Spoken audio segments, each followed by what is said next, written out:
Les pourparlers de paix entre le nouveau gouvernement du Myanmar et plusieurs groupes rebelles ethniques sont en cours dans la capitale du Myanmar, Naypyidaw.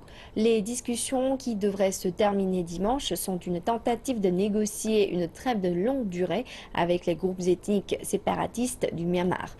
Mais alors qu'il y a espoir que le Parti démocratique d'Aung San Suu Kyi pourrait, pour la première fois depuis des années, permettre d'arriver à des réels progrès, de graves préoccupations demeurent.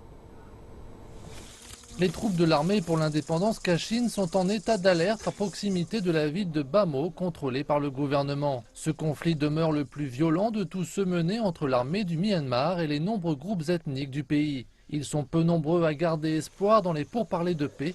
D'ailleurs, les récentes trêves n'ont rien fait pour arrêter les combats. C'est bien ici que la population se sent le plus en sécurité.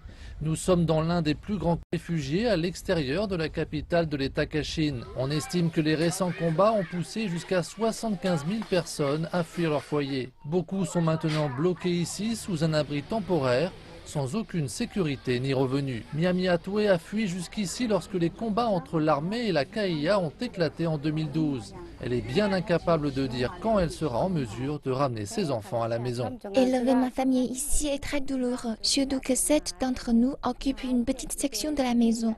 Nous avons perdu notre liberté. Mais alors que dans le passé, les pourparlers de paix ont stagné, ils ont reçu cette fois un soutien international.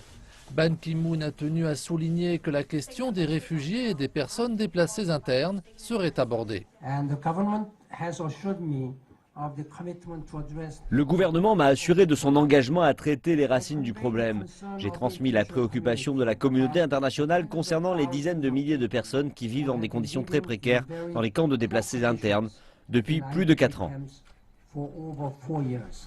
L'optimisme n'a pas pour autant effacé le scepticisme. Alors que le gouvernement a changé, l'armée reste sous contrôle, en particulier dans les zones de conflit. Mais s'il y a un facteur d'unification, c'est bien la dirigeante de facto du Myanmar, Aung San Suu Kyi. Même l'organisation d'indépendance Kachin, qui prend part aux négociations de paix en tant qu'observateur, concède qu'elle pourrait faire la différence. Nous constatons que c'est un bon signal et un élément constructif. Et nous supposons que seulement Aung San Suu Kyi peut faire passer le régime militaire à un gouvernement civil. C'est la toute première étape de la performance politique. Pour ceux qui sont bloqués dans des camps de déplacés à travers le Myanmar, attendre le travail politique d'Aung San Suu Kyi est un luxe qu'ils ne peuvent se permettre.